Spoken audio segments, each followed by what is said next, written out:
Hey there. So you ready to start this stupid show?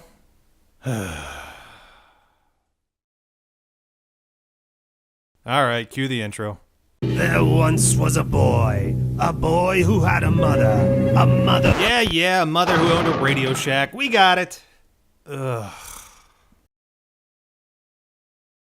Hey, why don't we take a look at something on the Sega Genesis? Lately I've been noticing, you know what, hold on. There's something I need to finish first.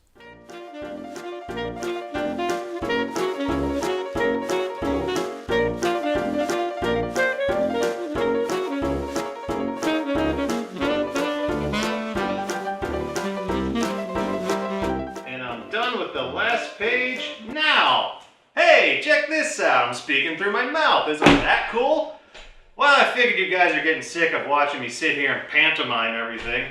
Plus, it's kind of a pain for me to do. So we're just gonna ditch it. Well, as I was saying, I haven't played a Sega game for a while in this series. So hey, let's play one that everybody remembers fondly and is dear to their heart. Normie's Beach Babe-O-Rama. You never heard of this game, have you? Well, looks like we play as a cheerful beach vagrant being chased by a balding Tarzan, a couple bikini models with smelly armpits, a bored rat who looks like he's about to blow his own head off, and the devil? Man, Normie must be up to some sinful shit. Honestly, I have no idea what this game's about. Let's see what's on the back. Total bummer, brah. The beautiful goddesses that make beach life bitchin' have been kidnapped, Whoa, an old Sega game just swore. I remember Sega marketing themselves during this era as being the console for the cool older kids, while all the wussy babies played Nintendo. Sega thought they were so cool because they put blood in their Mortal Kombat games, while Nintendo didn't. Which Sega was right, because that was cool. What the hell, Nintendo? Get some blood in that shit. How's anybody supposed to get off to this? What's that? Nobody jerks off to Mortal Kombat games?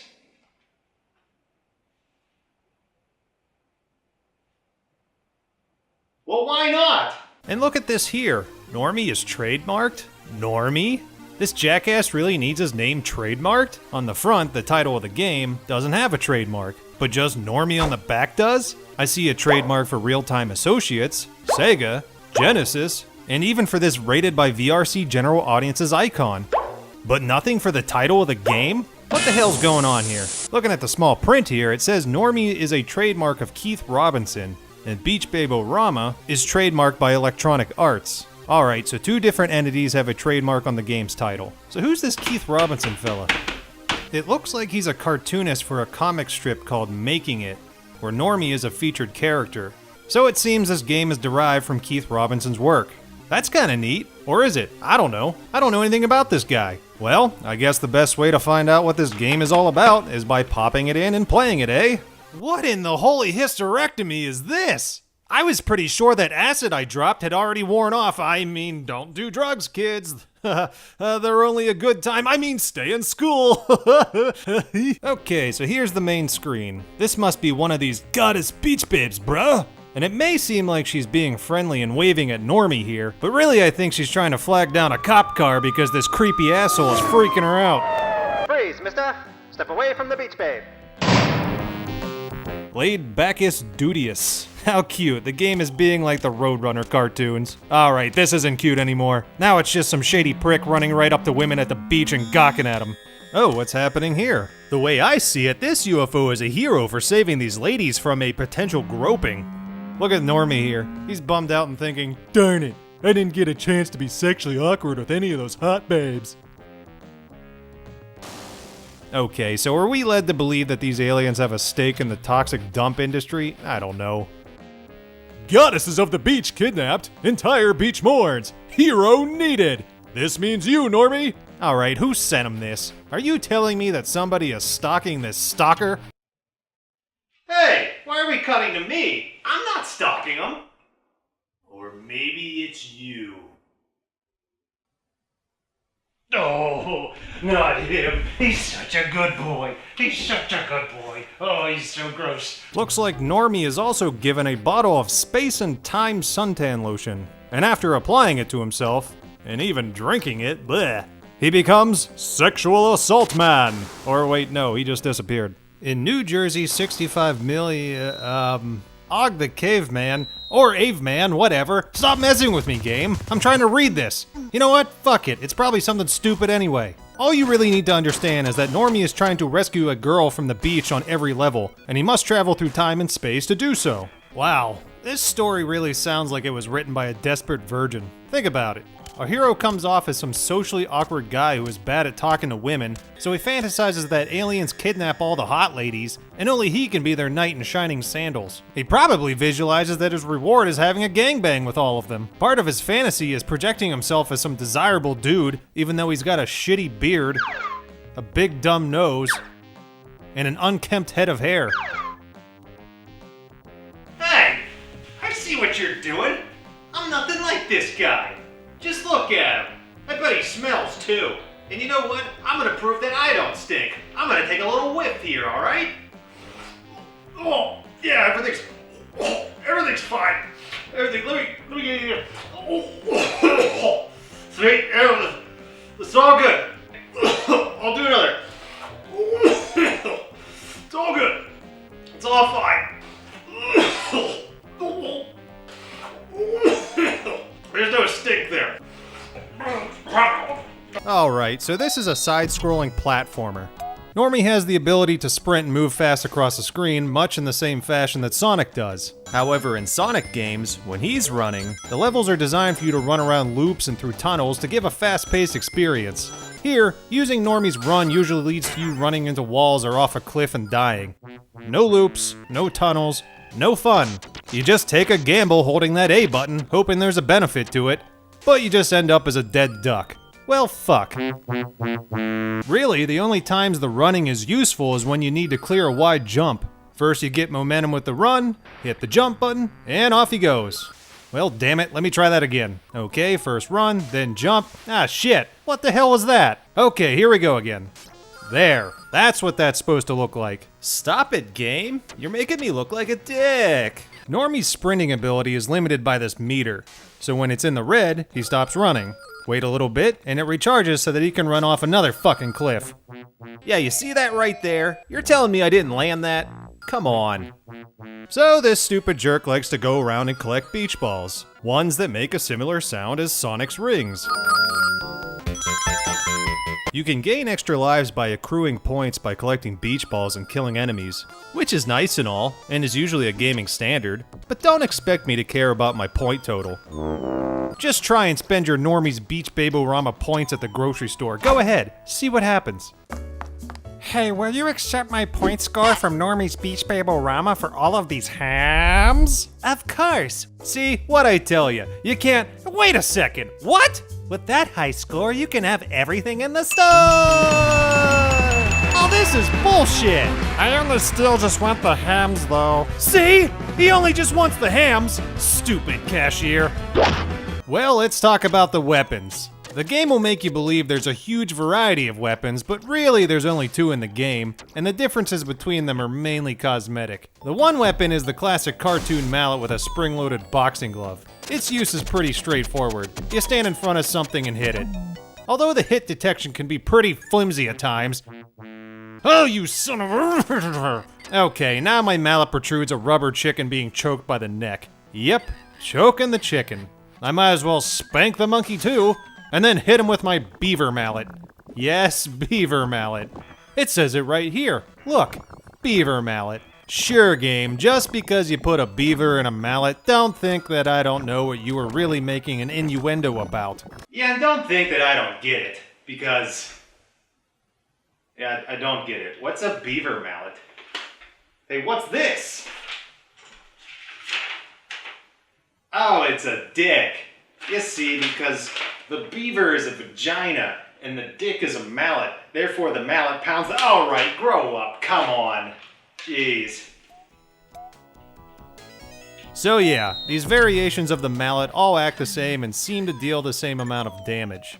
It just depends on what level you're on is the one you get. The only one that seemed to have a different function was the beaver mallet, because in this anti-gravity area, you have to make them belch to float in the right direction. Yeah, go ahead and Google image search the phrase belching beaver. I dare ya. Ah, it's just a brewery in San Diego. As for the other weapon type in the game, it's a thrown object. Here it's a rock, here it's a pie, here it's a spear. But hey, if you don't like the spear, then you can just get a banana instead, because why the hell not? It deals the same amount of damage regardless, but hey, now I have a banana. Great! It's annoying that the thrown weapons fly in a curve because you just throw it right over the enemy. Damn it to hell. I mean, if you duck, you can make the curve not as high, and that does help, but hey, here's an idea. Why not just make the fucking thing fly straight? Ugh. Regardless, I actually happen to prefer the thrown weapons over the mallet weapons. You can give yourself more distance from the enemy, especially those that require more than one hit. Otherwise, I just keep getting my ass kicked. Stop it! These weapons actually do vary slightly more from one another. I noticed that some have a longer projection than others. Using the rock when crouched really annoys me because Normie throws it like a bitch. But give him the spear and all of a sudden he's a goddamn Olympian. The rock bounces a little bit after throwing it, which can still hurt an enemy. The bananas land on the ground and waits for one of these dingleberries to slip on it. This green ice cream goo, or whatever the hell it is, throws multiple projections, while stuff like the pie, spear, and orange sherbet, I guess that's what this is, don't seem to do anything special other than kill indiscriminately.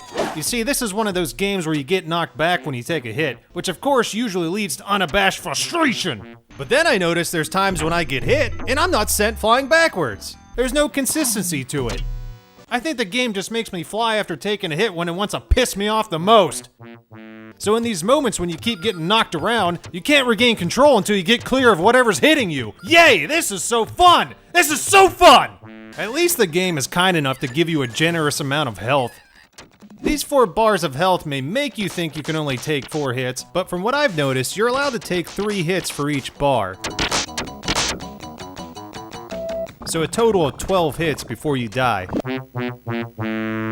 You can regain health by picking up hearts. Hey, look at this! You can pick up the hearts by jumping up into them from a lower platform. Hey, Secret Scout, take note of that, you awful jackass! If I find these shades, then I get a short moment of invincibility. The enemies don't die when I touch them, but they just can't hurt me.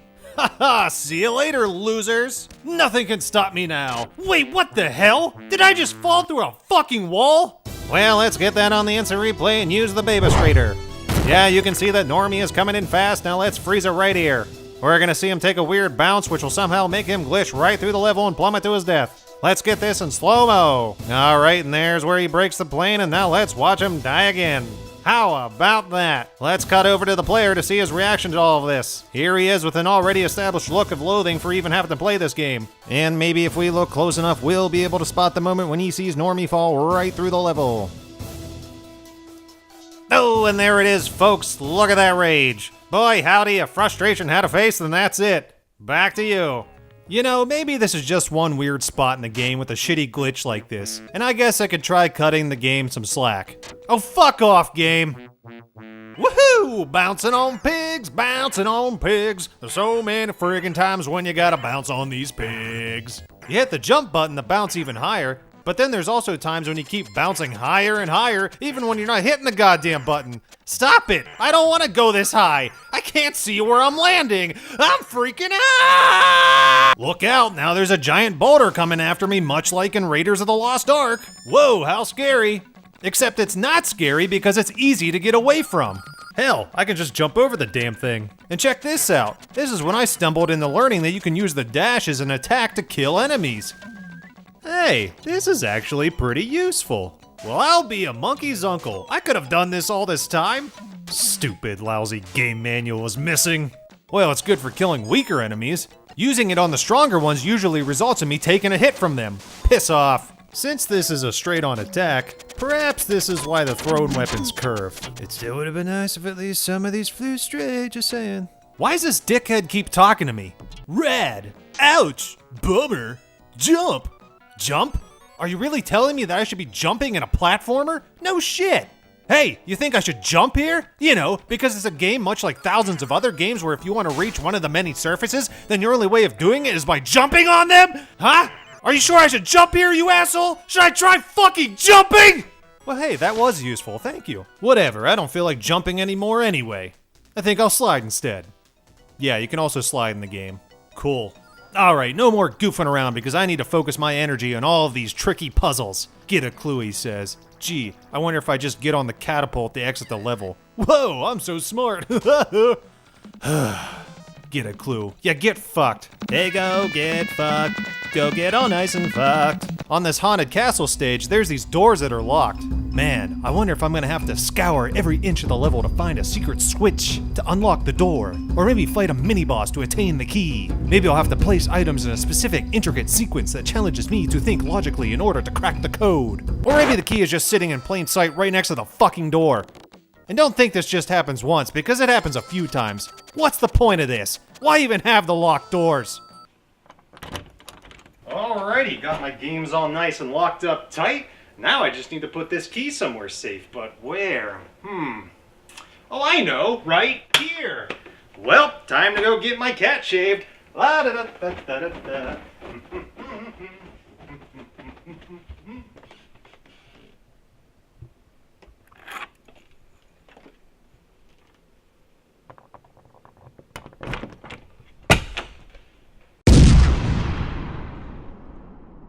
Yeah, I know, we all wish that was the end of the video. But let's finish the game, huh? Hey, there's a dinosaur in a tar pit. Let's jump on him.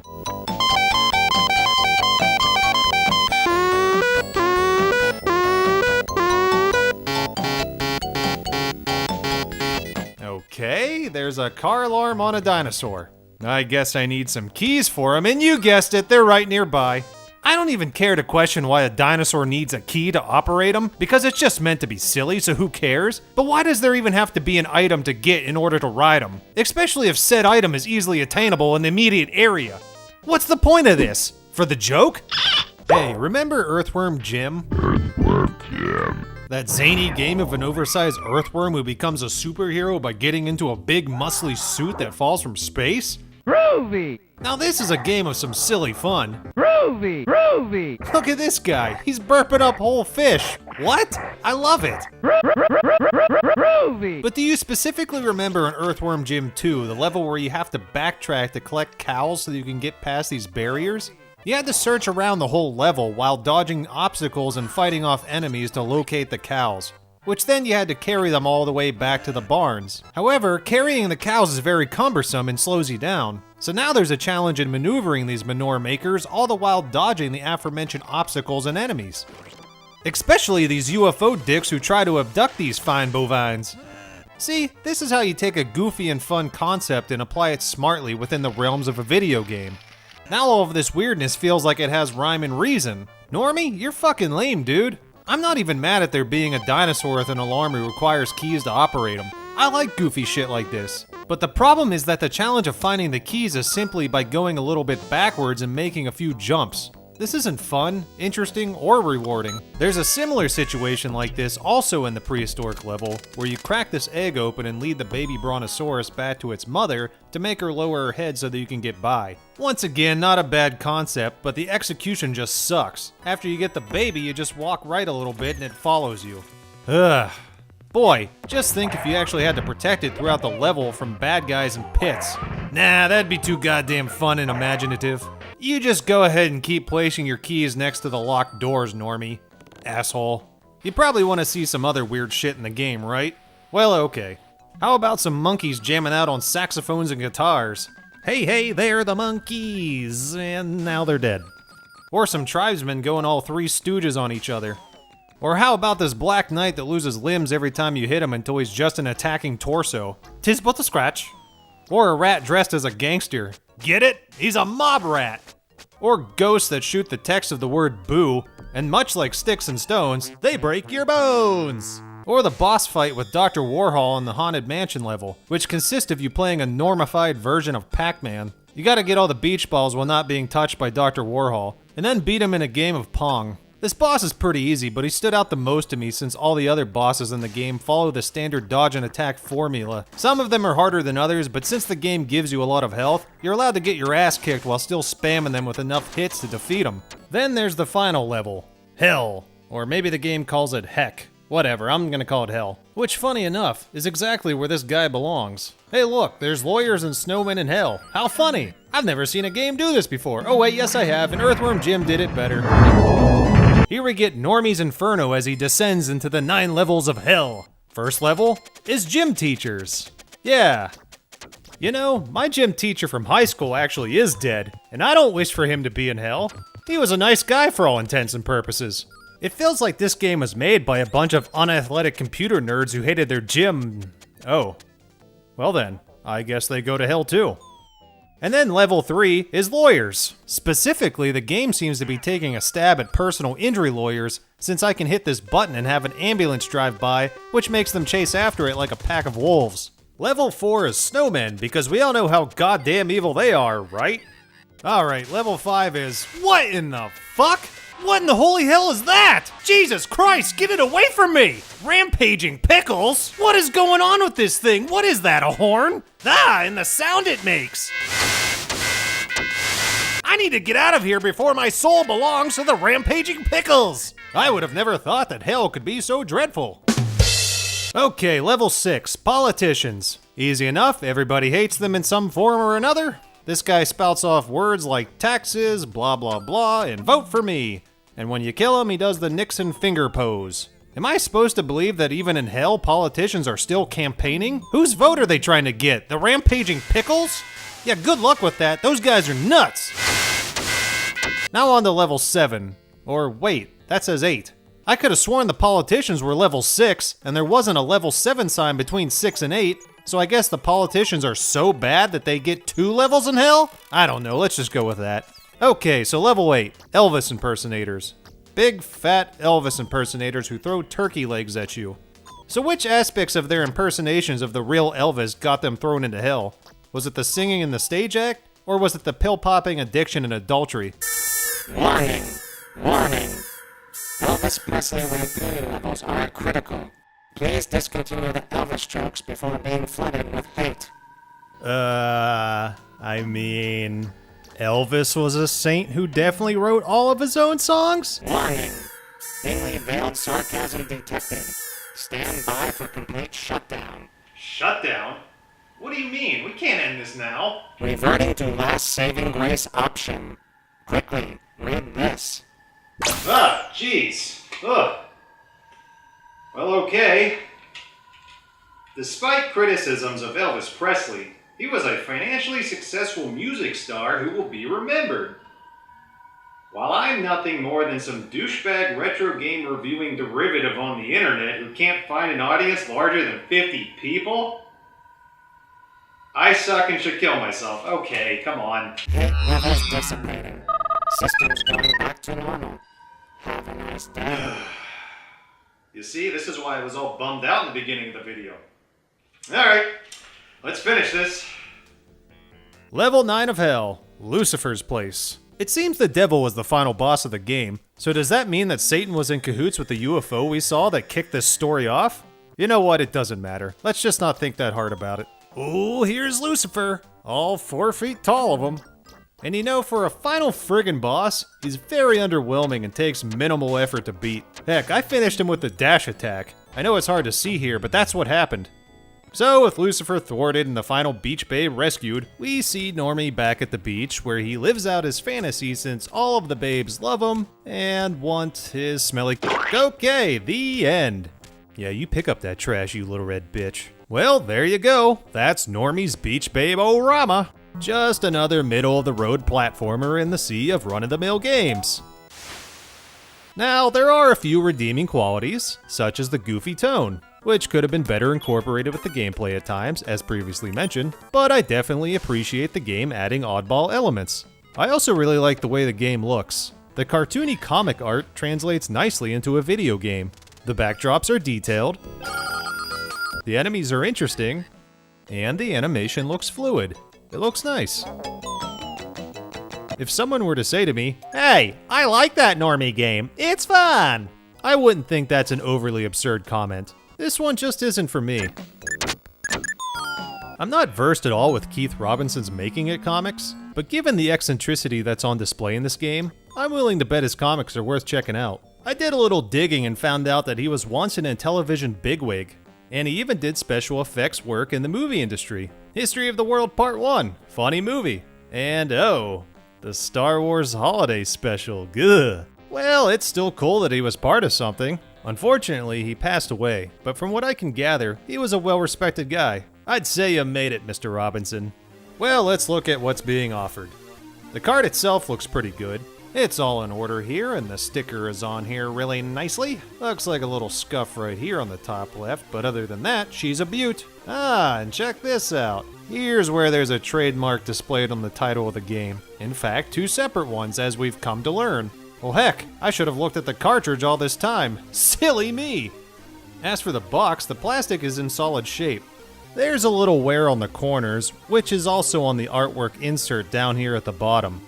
Looking at the side here, okay, geez. The trademarks are even here too. Man, I must be just stupid. The insert is also fairly wrinkled, probably from humidity.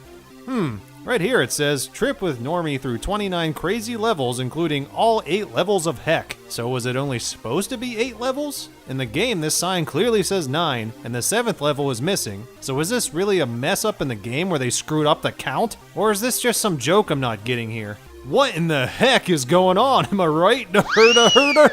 Anyway, there's a plastic hook piece, hang tab, or whatever the hell you want to call it, adhered to the outer plastic sleeve. If you want to yank this off, then that's on you, my friend. Inside the box, you will not find the manual because it's not present. A lot of little brats from my hometown basically stole the manuals when they rented the games out from my mom's store, so you can blame those jerkasses. However, you will get this Electronic Arts video game registration mail-away survey. It's lame, I know! But wait, there's more! Here's a fold-out poster of other EA titles where they're daring you to buy all of these games. You won't do it. You won't do it, you little bitch. On the other side, there's the Get a Clue hotline, where you can call in for hints, tips, and passwords for a lot of EA games for only 95 cents the first minute, and then 75 cents for each additional minute. It says average call length is 4 minutes, so $3.20 for the average call. Damn. See, this is one way how video game companies used to nickel and dime gamers before the days of downloadable content, or DLCs as the kids like to say. And yeah, I tried the number, but it's just a lot of this. The number or code you have dialed is incorrect. So no hints for you, buddy! I'll make the listing on eBay shortly after I post a new video. So if you'd like to make a bid, you can find my seller ID by searching for beer noodles. Well, that's another episode done. Ugh, I still have so much crap to sell. I mean, look at all of this stuff. I got this old Nintendo Power Pad down here. It's all stained and probably doesn't work anymore. I got this Nintendo 64 VHS promotional video. I got this funky Nintendo Z bag.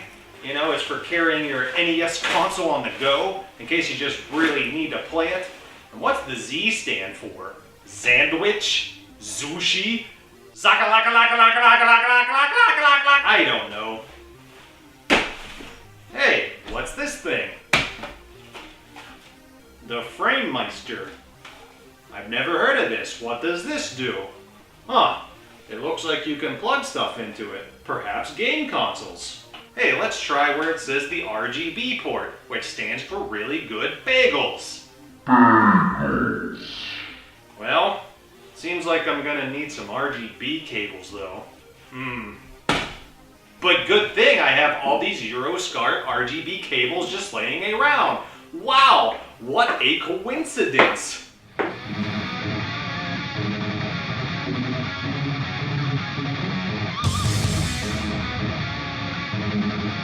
Alright, let's see what happens here.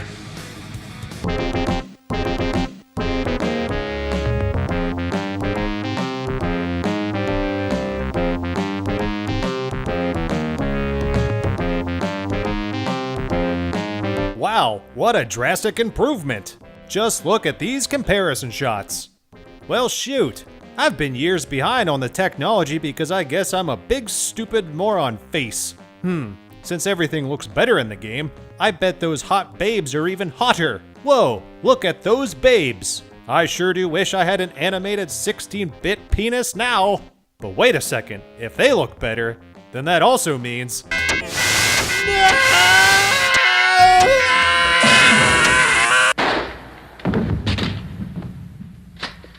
That's another one for the fire.